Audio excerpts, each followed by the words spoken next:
You can probably tell that Bloodborne is a hard game. We don't even know if a games journalist can beat it. But it's hard in a fair way that tests...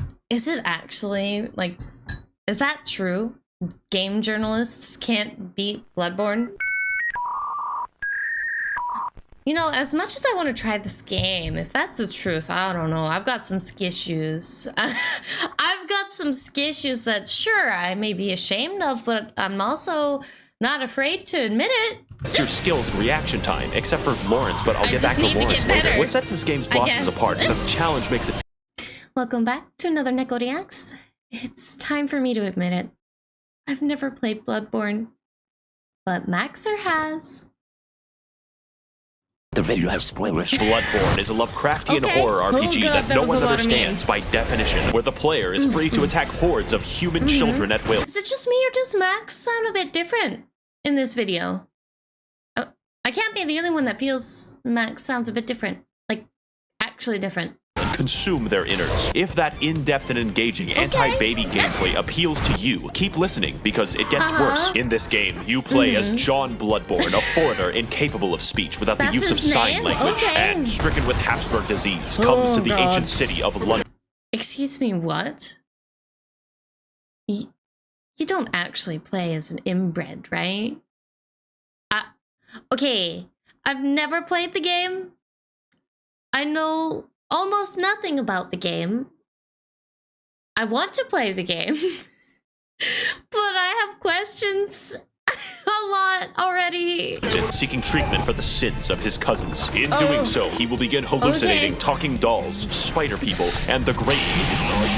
Journeying further, John Bloodborne becomes conscripted into the service of a gay elder god and the 60-year-old man he keeps as a pet, and is given the ultimate task of killing an invisible infant in order to cure his anemia. To accomplish said Herculean task, the player must journey through dark forests, terrifying nightmares, and the meth-ridden alleyways of a post-Brexit Britain, slaying monsters, exploring, and tricking women into being impregnated by gods so you can consume the child. What?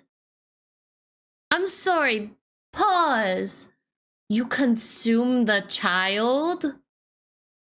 I need explanations, Stat. I need explanations, and I need them now. What do you mean, consume the child? This game is an excellent realization of a Metroidvania with something new around every corner. A great action RPG which pits you against insurmountable odds and extreme challenges, and has a gripping story and lore about discovering the eldritch truth. So if you can, play it yourself because I'm not going to hold back on the details. It's no secret that my reviews are entertainment first, so I don't suggest using me as genuine advice. I'm not, but I am at the same time. It's okay, I'm doing both. I'm doing both. However, most people can't play this game, ever, because you have to buy a $400 magical box sold by the wizard Sony in order to experience it. And even then, you get to see it in an amazing 30 frames per second with no anti-aliasing. See, I don't have a console to run Bloodborne. I know that I'm not the only one who wants this. But, yeah, I'd really like a Bloodborne PC release. You know, it'd be nice. 60 FPS. That'd be nice. I would enjoy that. I would enjoy that a lot. Port this game to PC, I beg of you. In fact, I can assume that a lot of people watching this video will basically never play the game. But keep watching because I'm hilarious and original. Do that, and I can give you the full, unfiltered, uncensored, unsubstantiated, and unsportsmanlike experience that is Bloodborne.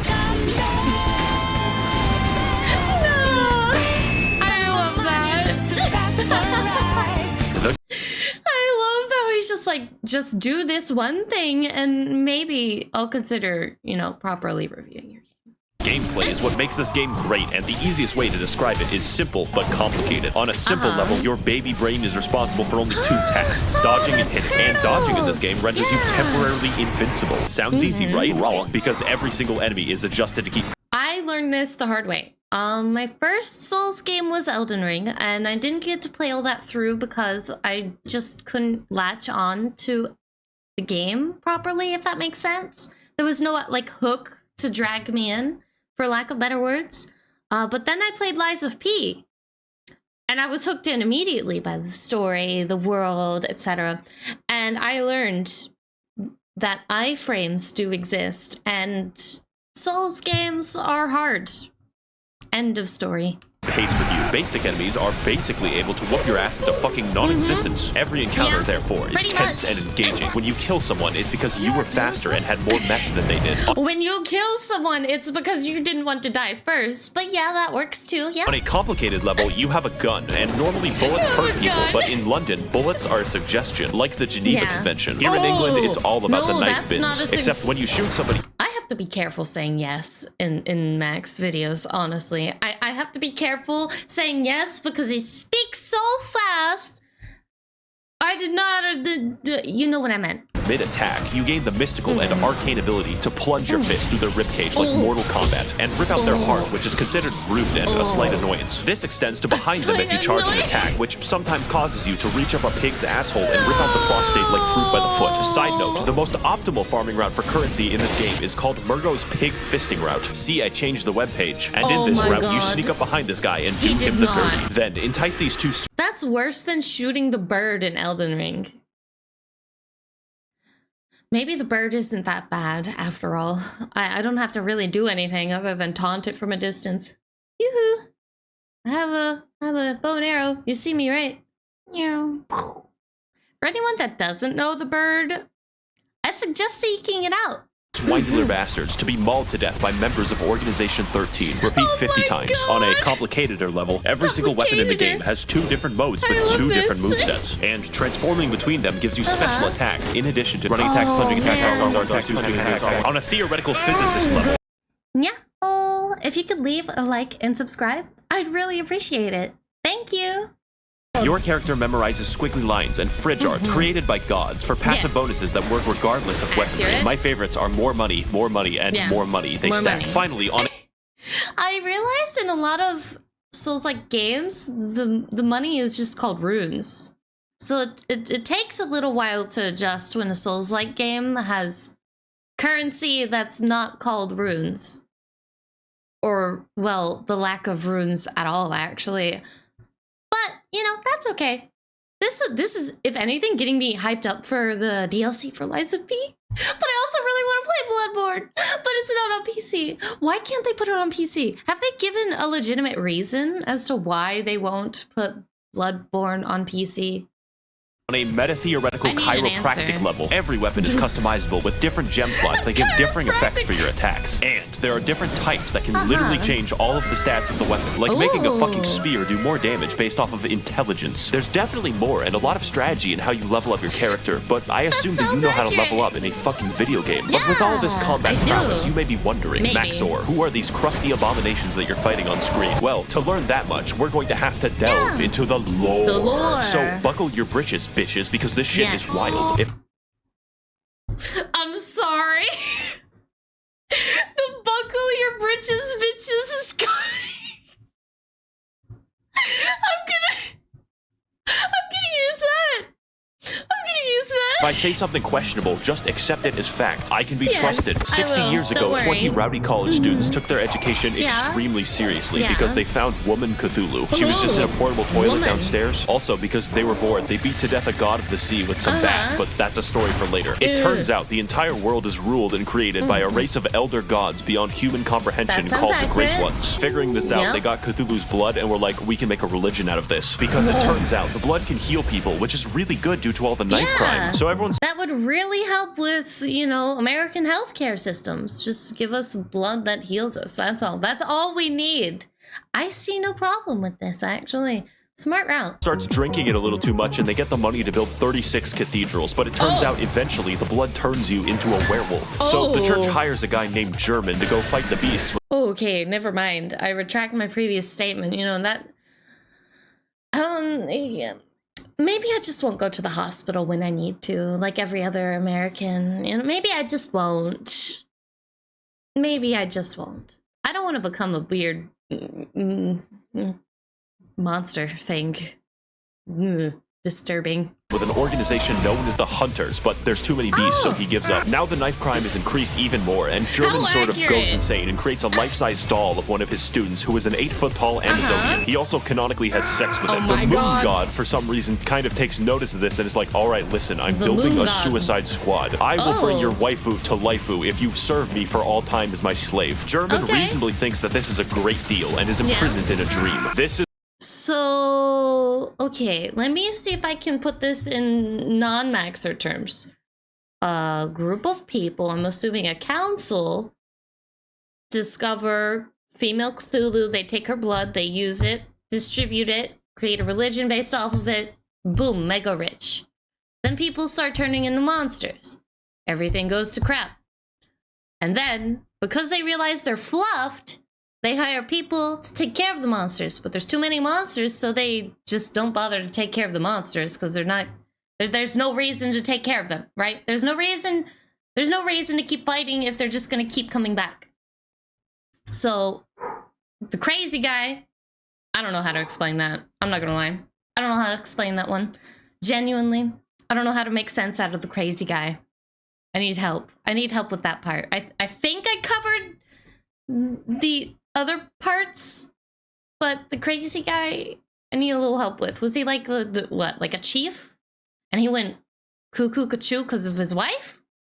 I'm not sure. I'm not sure. I tried though. I made an attempt. You can't say I didn't make an attempt. This is where you come in. See, the Moon God assassinates baby gods for fun, but needs a hitman to go into the real world to do it since he's confined to the ninth dimension. So in addition to fighting all manner of giant beasts and uncovering dark secrets, the true aim of this game is to commit infanticide. There's enough bullshit here to fill tax legislation. So comment your own poorly summarized Bloodborne lore below. And for the rest of us... Max, you're just baiting me into doing stuff, and then I can't believe I just did that. Non-chills. We have ample time to explain more of what makes this game great. I can't believe I did that. Yes, you have been japed. I am talking about bosses before I talk about the levels. In most video games, bosses cap off areas, but in Bloodborne, areas are preambles to a dick flattening, and nothing will challenge your skill in quite the same way. Except for the goddamn Witches of Hemwick, who were placed into the game for disability access. You can probably tell that Bloodborne is a hard game. We don't even know if a games journalist can beat it, but it's hard in a fair way that tests... Is it actually, like, is that true? Game journalists can't beat Bloodborne? You know, as much as I want to try this game, if that's the truth, I don't know. I've got some skissues. I've got some skissues that, sure, I may be ashamed of, but I'm also not afraid to admit it. Your skills and reaction time, except for Lawrence, but I'll get back to Lawrence later. What sets this game's bosses apart is that the challenge makes it feel like you're a really small dude jabbing a toothpick into a building-sized deer demon. So yeah, I would be impressed if you killed that. But not only that, unlike Dark Souls, every single boss reacts meaningfully to how you attack them. Large beasts can have their bones cracked and their tendons wound into a slinky. Bone boys can be knocked over and have their marrow sicked. And human enemies will win. I can't believe that this game looks this amazing. How old is Bloodborne again? And I use the word old loosely, so please don't kill me, please. Hold on. A few moments later. I mean, yeah, 2015 wasn't too long ago. It's only, you know, 10 years old. That's not that old, though. I do love the graphics, though. For 2015, these graphics look amazing, and I like that a lot. And I would assume they've had graphic updates, right? Still looks wonderful. I love that. I love that about a lot of Souls games. They look so pretty, and then you play them because you're like, oh, it's a pretty game. And, well, it's a little more than just a pretty game. I can't speak for everyone, but I know I can speak for myself. Wince and recoil when they see your height difference. As well, every boss punishes you for cowardice and actively discourages. I am 5'5". I'm not bothered.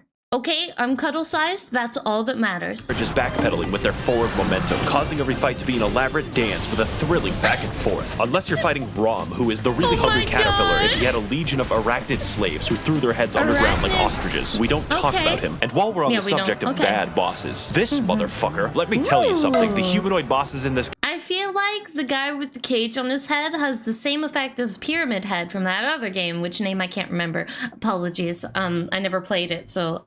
But I do know that Pyramid Head had an effect on the community. So I would assume that, you know, Cagehead here definitely has had an effect or an impact somewhere, somehow, some way. Game are paradoxically the most dangerous, but Mikolash is a psychological hazard that will hurt you personally. This boss literally feels like cut content because the fight centers around chasing him, and his direction depends on RNG, making him an actual speedrun killer. That's actually annoying. Why would they do that?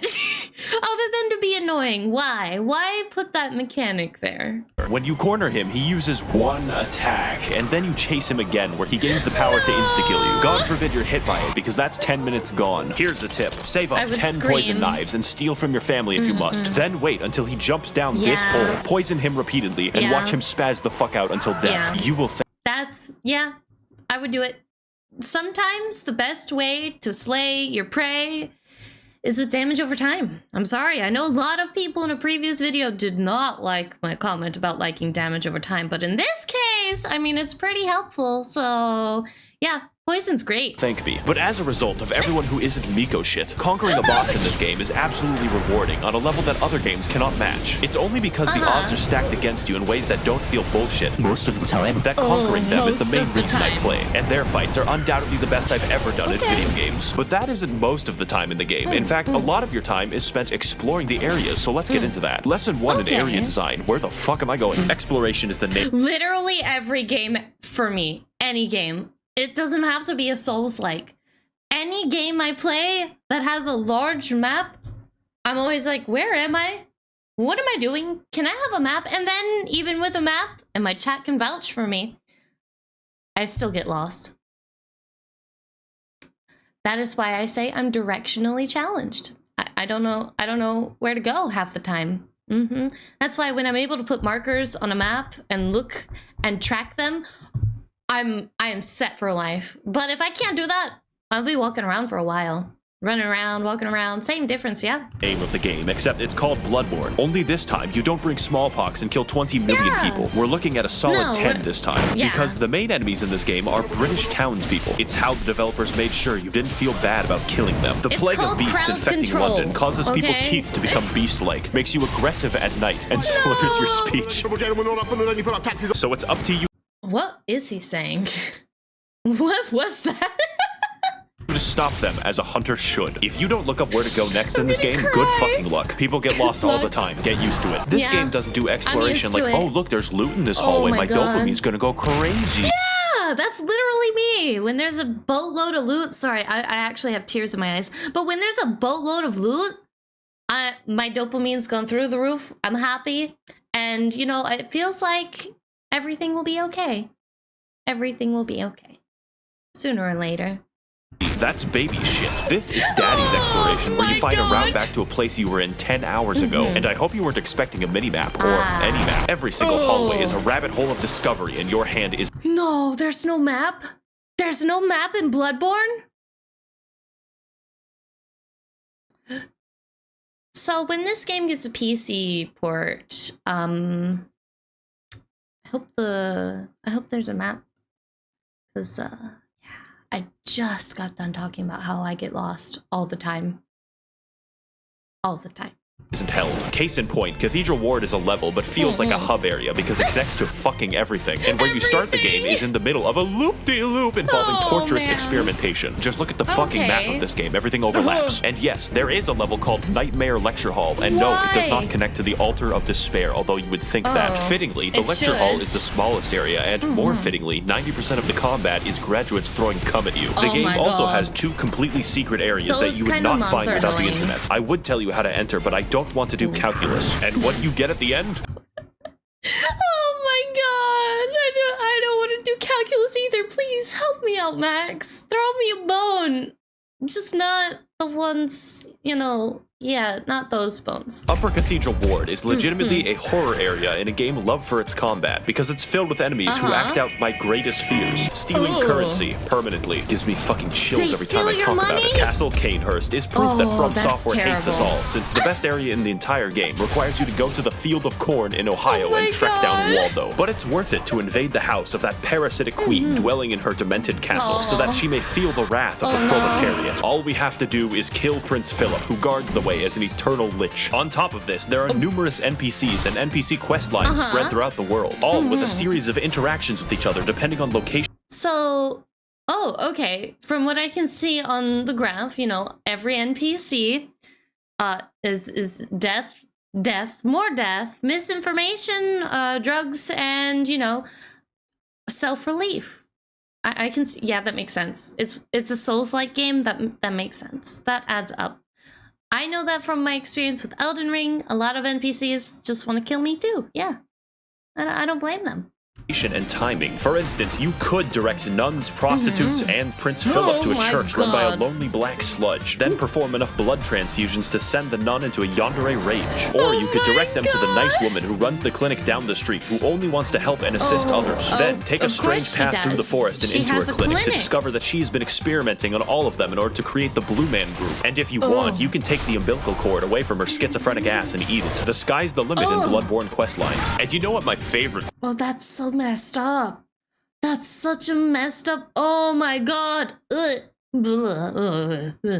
It's messed up. Okay. Questline is the one where you descend into literal hell, complete with eternal punishment, insanity, and femboy fishing. The scariest of them all. I'm of course talking about the DLC, the only DLC for this game. And if you play through Bloodborne, you have to play through the DLC. I'm not giving you a fucking choice. So to learn why, you should play. You see, Max, I can't play the game. It's not on PC. And I don't have the money for a PlayStation, okay? I'm sorry, Max. I wish I could. I really do. I wish. The best expansion ever made since Spore Galactic Adventures. Come with me on this amazing journey to find the secrets of the Bloodborne, the Old Hunters. Just put Spore into this. The Old Hunters. I want you to imagine hell. Now imagine hell written by H.P. Lovecraft. It would be filled with squids, immigrants, and air conditioning. This DLC has none of that except the squids. For you see, those college kids from the lore section of the video were built fucking different. They experimented on an entire... So I did kind of almost sort of get it right when I tried to kind of explain the lore based off of what he said a couple minutes ago. Sort of. Not quite, but sort of, I think. Village and possibly beat up a god of the sea so fucking bad that her consciousness in the ninth dimension died. We spent an entire game killing an infant, and these guys somehow killed the MILF god. But anyways, in the process of this, it cursed them and all of the hunters to be doomed to a hell upon death, where they will hunt in a bloodthirsty rage without rest for all eternity, indistinguishable from a political subreddit. Case in point, this is Ludwig. He's the first boss of the DLC and has a reputation for causing refunds. Not because he's bad, but because he's too good for you. The first phase is as difficult for me as realizing that Golden Corral is not actually a real corral, but like... It's not a real corral, but also that boss, holy... Yeah, I don't blame him for expressing his grief, for lack of better words, regarding the boss, because oh my god, the health bar and the legs, the extra appendages, why? Every restaurant except Golden Corral, the rewards at the end are delicious because his second phase is even harder. Now, I'm not going to lie, this DLC has 4 bosses and 3 of the hardest bosses I have ever fought in any video game ever. So your ass will be clenched the entire time, and the fact that he's the 3rd hardest is fucking concerning. Some people tell me, Max0r, your videos have gotten me through tough times because they made me laugh. But like this boss, you are the one who is truly... I have tears in my eyes, okay? Max's videos have been great. I'm still wiping tears away from my eyes. They're great. Overcoming these challenges, and I believe in your ability to beat both of them. King Boss Lightning Round. The DLC has many such cases of amazing bosses, including Lady Maria, who is the basis for German's extremely creepy 8-foot-tall doll fetish, but we'll get back to that, and Orphan of Cause. I do have one question, though. It's gonna sound weird, but like, who's the doll? Who is the doll? Why is she there? And why is she hot? I think those are pretty valid questions, especially for someone that's never played the game. I think that's a pretty valid question. Why is she there? What is she doing? How'd she get there? What's her story? And why is she hot? who was born from the literal dead body of a god. If you enjoy the sensation of being beaten to death with a sharpened placenta, this is the fight for you. And as with everything that From Software makes, they threw in a boss that they didn't really finish and called it a day. I'm of course talking about Lawrence, which is a very mundane name for a fire monster locked in hell. Take my advice, don't fight Lawrence, you only lose a part of yourself, since this boss fights you by dropping off his own legs and then violently vomiting and shitting lava everywhere. I've always wanted my game about dynamic dodging and elaborate fencing to be reduced to shitty area denial like it's Team Fortress 2. To wrap things... Look, sometimes you need to have a bit of area denial, okay? I'm okay with a little bit of it, but not a lot. You know, you gotta learn how to maneuver the small space that you're given. The music of this game is pretty good, but the DLC music is fucking insane. I don't know what it is about Japanese composers being able to make better symphonies than the continent that invented them, but just take a listen. Holy shit, I am alive right now. Have you ever thought as I... That sounded great. I love it. I love it, and I heard like, what, 2-3 seconds of it? Great. I do that this game is just too good that you would really rather be playing a shittier version of the game, such as the engagement of the Chalice dungeons. I of course jest. They're fine, probably, except for half of them, because Bloodborne has an optional system of infinite dungeon generation for all of those who wish to break free of... You can be locked in an infinite dungeon? Okay. 2 questions. How many of you have been locked in an infinite dungeon? And how long were you locked in the infinite dungeon? I know that's a crazy ask. How long, infinite? You know what I mean. How far did you get? How long did you spend in there? What did you do in there? Of the shackles of good level design. Let's talk about how, and more importantly, why. First of all, Bloodborne has a system of dungeons that everyone shares and dungeons that are random. For my footage, I played the shared dungeons so that you can be guaranteed the pain you witness on screen is mandatory. One of the biggest strengths of Bloodborne is the ability to have interesting and challenging enemy encounters gently rubbed with the blood-stained hands of Miyazaki. But I don't think I have to explain to you how randomizing almost every encounter in the game could be imbalanced. But fortunately, most enemies you encounter in the Chalice dungeons are new to spare British people your wrath. So do these enemies just randomly spawn anywhere within these dungeons? Or am I missing something? Because that's crazy. So you instead fight SCP-96. But why are we here? It turns out that the entire city of London was built on a Celtic burial ground, an ancient civilization called the Sumerians who discovered the healing powers of blood and then mysteriously disappeared. Wow, I wonder what happened. This is all cool in theory, but the reality is that most of the time you fight the same 4 enemies, and the first 3 dungeons can be replaced by Simon Says. My cat literally wouldn't notice. The Chalice dungeons are so forgotten that the developers use them to put joke enemies into the game. My favorite is the man who aggressively rolls at you stark naked wearing only his... He's just aggressively rolling, he really is. He's just like, all right, watch this, fluffer. Rolling forward and back. This is great. I love this.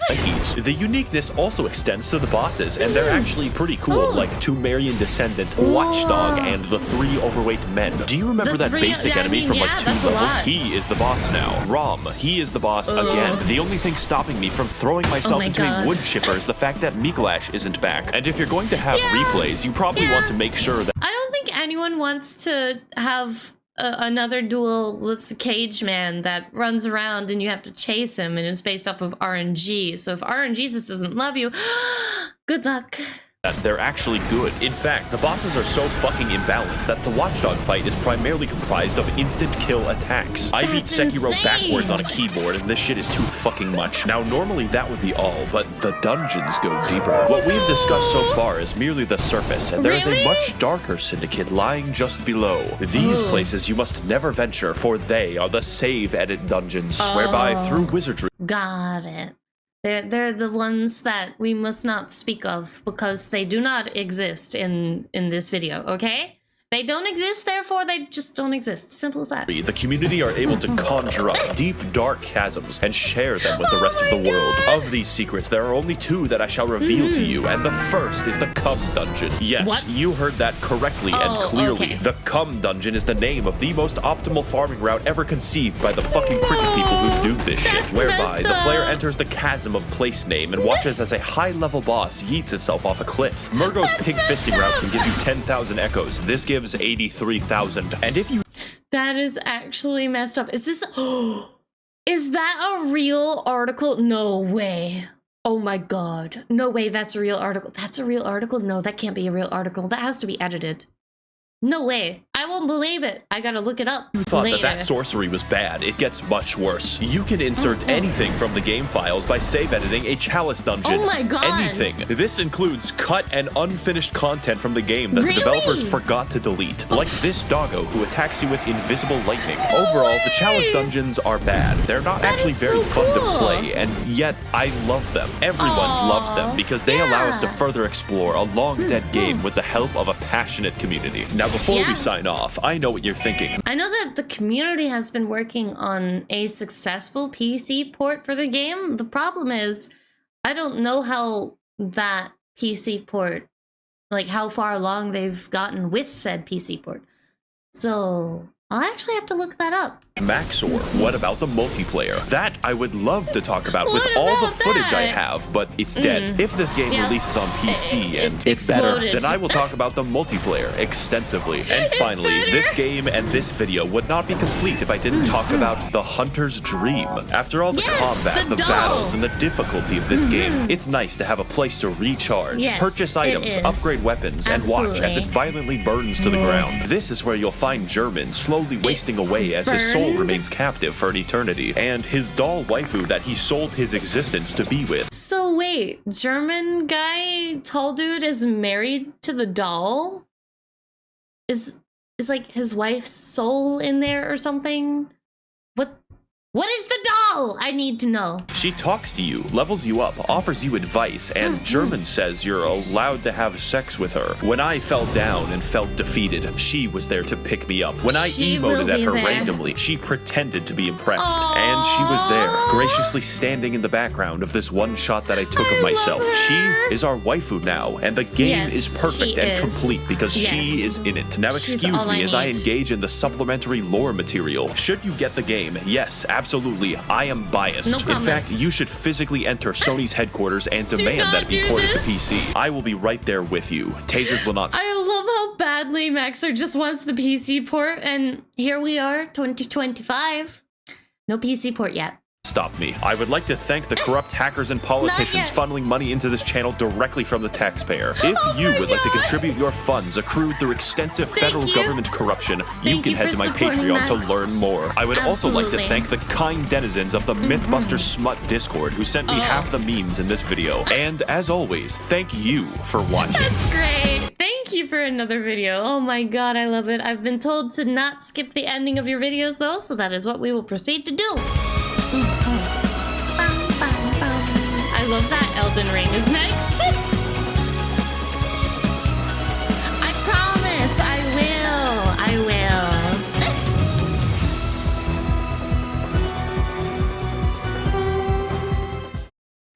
Thank you for tuning in to another NEKO Reacts. So I was on a bit of an emotional roller coaster there. I don't know if I want to play Bloodborne, play it and get mad, or just watch from a distance and live vicariously through others.